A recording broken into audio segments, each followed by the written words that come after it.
Hi everyone. So I'm going to talk here about some of the implications that we are always observing how people behave, but we are not paying attention to the consequences of how they behave. And morning. Ultimately, it is the consequences of their behavior which determine what kind of behavior is going to happen in the future. And with this, of course, I mean that the consequences of a particular behavior determine whether that behavior is going to be more likely in the future or less likely in the future. Yeah. And so that has to do with reinforcement of behavior, yeah? And so if we are distracted from the consequences of behavior, we are focusing on the behavior itself, and we are unable to actually recognize that there are perhaps devastating consequences to this behavior. And this is, in my opinion, a big problem, because politicians, by their very nature, they will like let's say, for instance, this guy who is now running for mayor in New York, right? This guy who is hating Jews, that's his behavior. He's anti-police. That's his behavior. He promises that everybody gets all sorts of things for free. That's his behavior. And of course, it sounds great, right?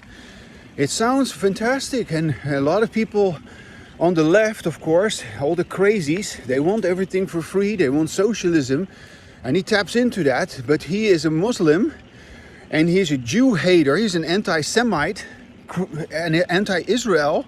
He's anti-freedom. He's anti-individualism. He is in favor of communism. He's in favor of socialism. He's in favor of anti-Semitism. And so this guy, how he behaves, it is just unbelievable that a person like that in New York is basically the popular person. And how is that? Well, it is because his behavior, which everybody finds so admirable. Oh yeah, this is really where it's at. He's hot. And then together with AOC, who's also such a firebrand. AOC, who also wants to promise that we are getting everything while she's doing nothing for her district, or hardly anything. Just like Ilhan Omar, also another Jew hater, AOC hasn't really expressed that, but her endorsement of this Mamdani is, of course, also inadvertently an endorsement of Jew hatred, a normalization of anti-Semitism. And the left has been condoning anti-Semitism all the time. Look at what has happened on Harvard University. It is unfreaking believable that this is the place where B.F. Skinner did his research. And yet this is the hotbed of anti-Semitism in the United States. It is absolutely appalling that this is what, good morning, this is what has become of academia. We have no sense of how the behaviors of all these people, all these university presidents who cannot even define anymore what is a woman or what is a man.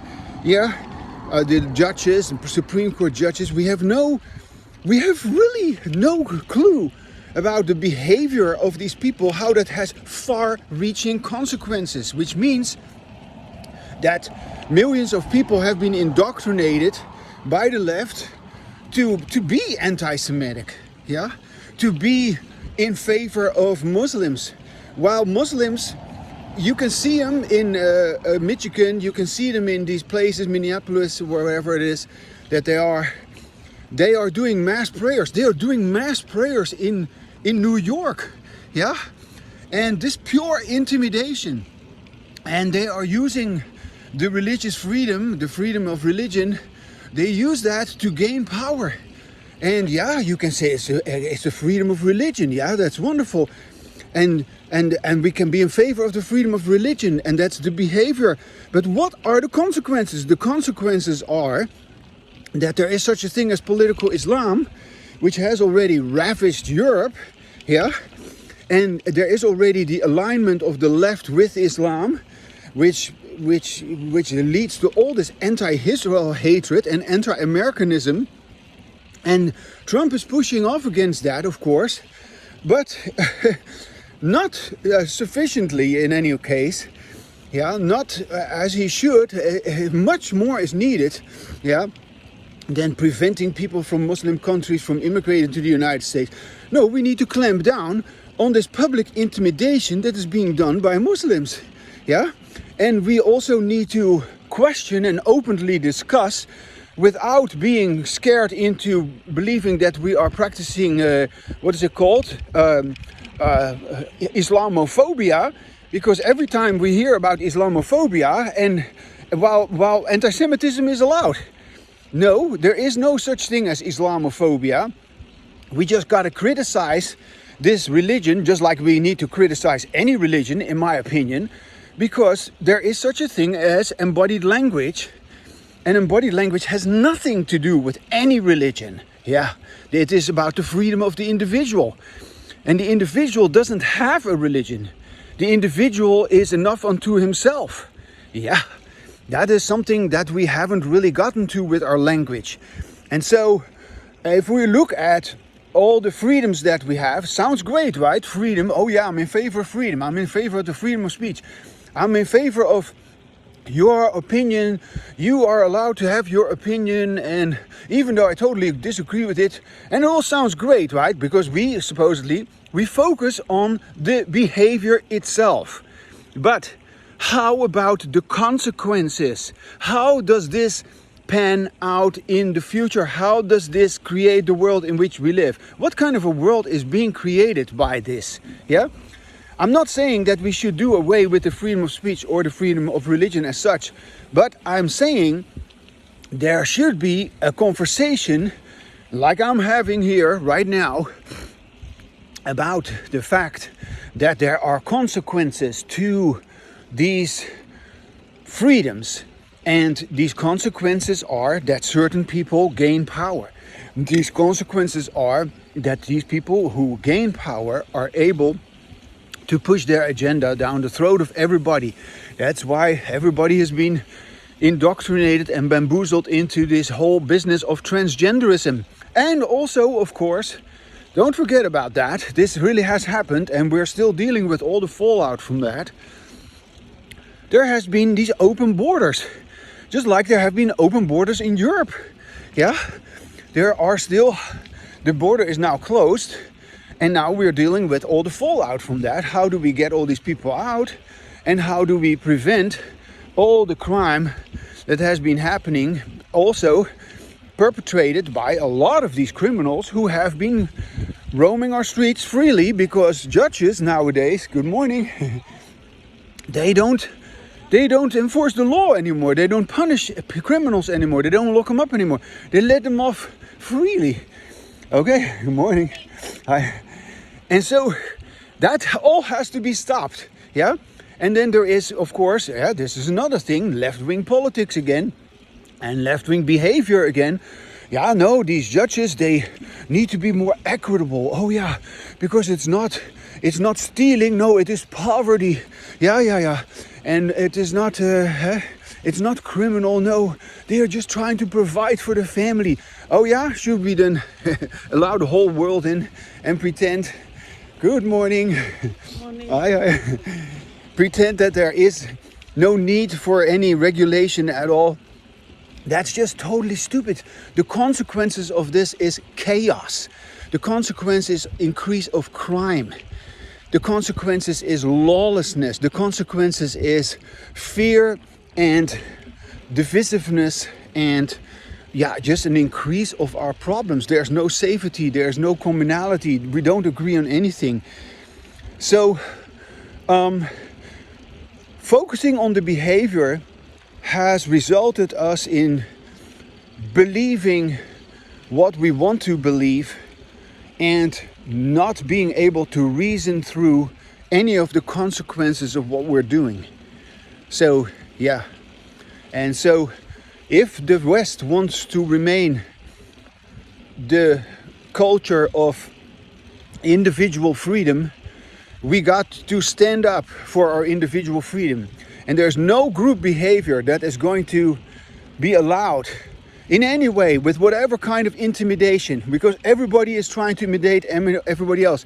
And the one who is intimidating the best, the one who is manipulating the best, the one who is insidious the most, and the one, of course, who produces the most offspring, because all these people are going to band together. This is how populations have always been, you could say, either eradicated.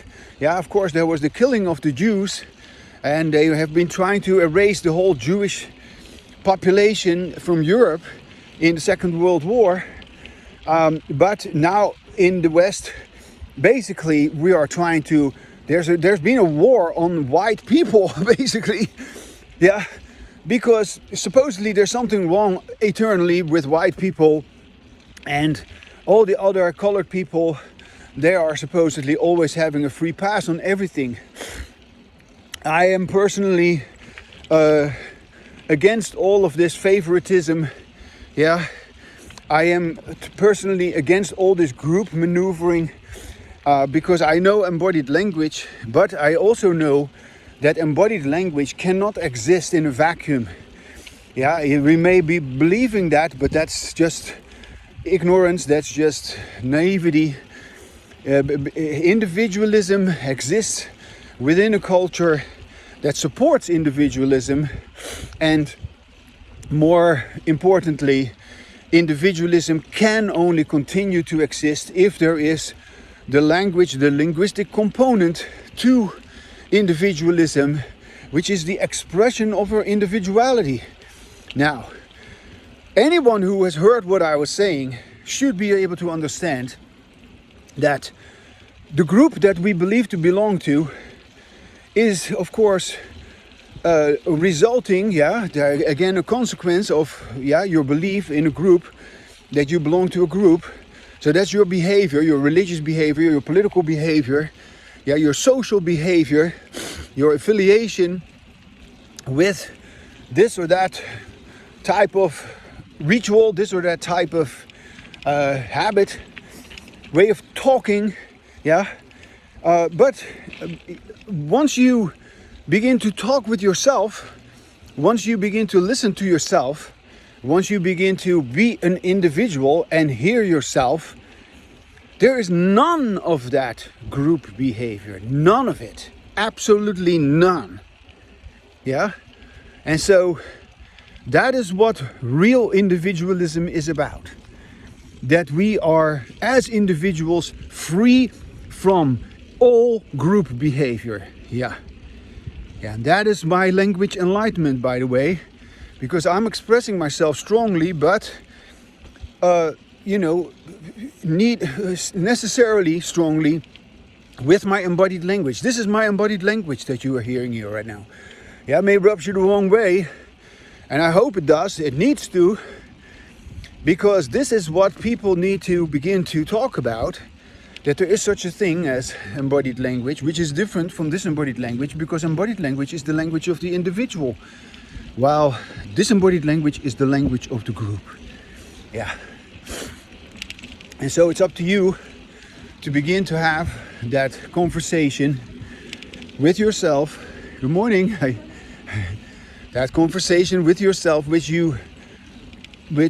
can make you decide, like, oh wow, so I was always talking in such a way that I was aligning with some kind of group, the left wing, the right wing, the nationality that I have, and of course, I mean, as I've said, and I continue to say, I'm not saying we should throw away all group behavior per se, yeah, because let's face it, Western civilizations exist and freedom of individuals exist in Western civilizations, and so there's a need for protection there.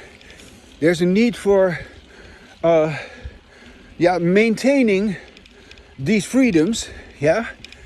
Because if we give up on that, if we allow ourselves to be overtaken again by that group behavior, these freedoms will no longer exist, and the free Western world will completely it will disappear.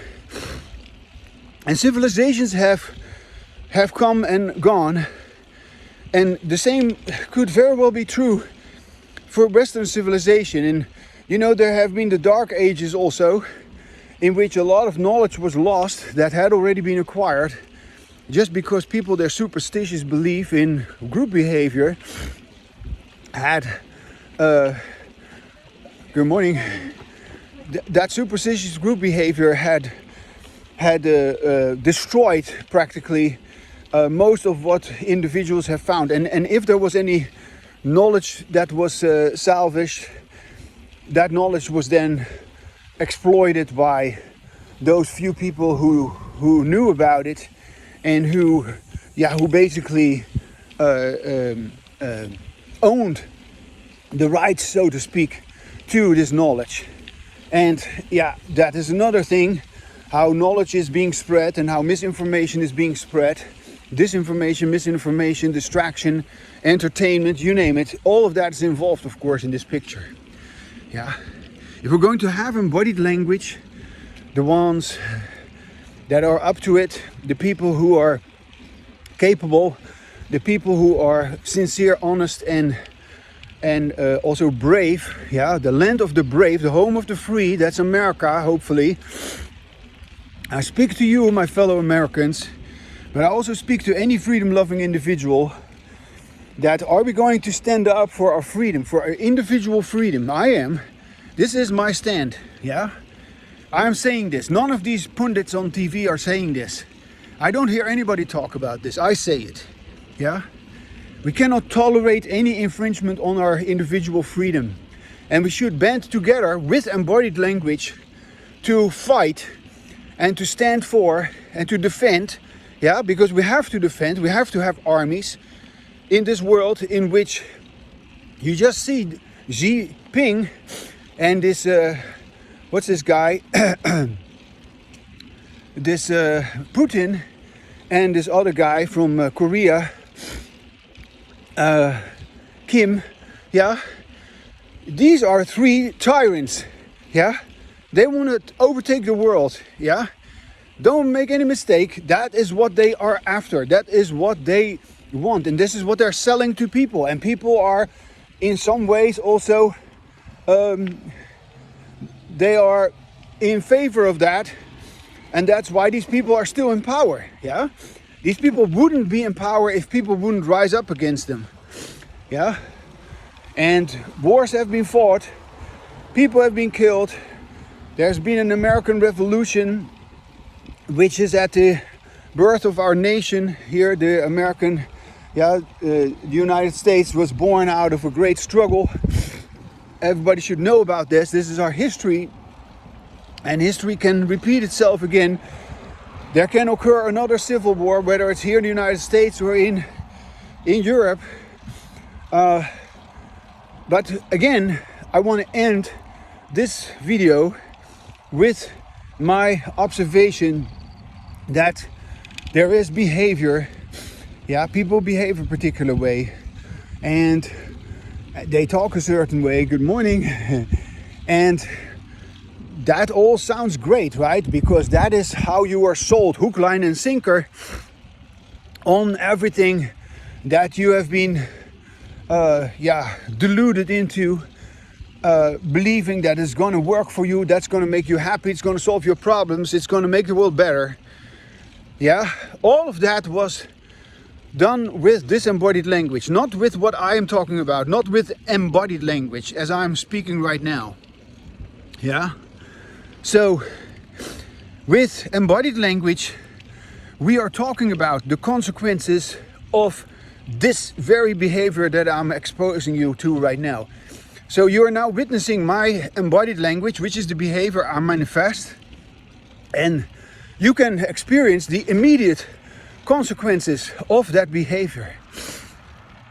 Yeah. And if you are going to speak with yourself about these consequences, yeah, that's what I want you to do in 2025. I want you to speak about the consequences of you listening to yourself. Yeah. I want you to speak with yourself and say to yourself, what is the consequence of my way of talking? What is the outcome of what I'm saying right now? How do I actually feel about the sound that I have right now? Am I feeling okay with myself? Is this my well-being? Is this my strength? Is this my clarity? Yeah. What is the consequence of my way of talking in which I do not listen to myself?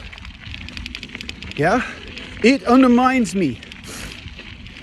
It has distracted me from who I am. Yeah, the consequence of my disembodied language is that I have condoned all kind of horrific acts. Yeah, and I've participated in these acts. Yeah, that's the truth, and that's the reality for all of mankind. It's not just a personal thing. We're all in the same boat. We all have endorsed disembodied language because everybody everywhere is having disembodied language. But I'm having embodied language, and if you talk with yourself, you will be having your embodied language. And you will be saying other things to yourself than the things you were saying when you were having disembodied language. Because you are listening to yourself. And you will hear, you sound different. And you will feel different. And you will know and understand and say to yourself exactly what it is that you want to say and that you are able to say. Because you need to say it. You can say it. You can now say it because you are having embodied language. Yeah. And then you can begin to come to terms with your own history of disembodied language. Yeah. Which you have to explore with your embodied language. Exactly. And then you will, of course, over time, begin to stop your disembodied language. Yeah. You will recognize it because you have been taught to listen to others, to make other people listen to you. You've never been reinforced. Your listening to yourself behavior was never reinforced. It couldn't be reinforced because there was nobody to reinforce it. I can reinforce your behavior of listening to yourself while you speak. I can reinforce your embodied language.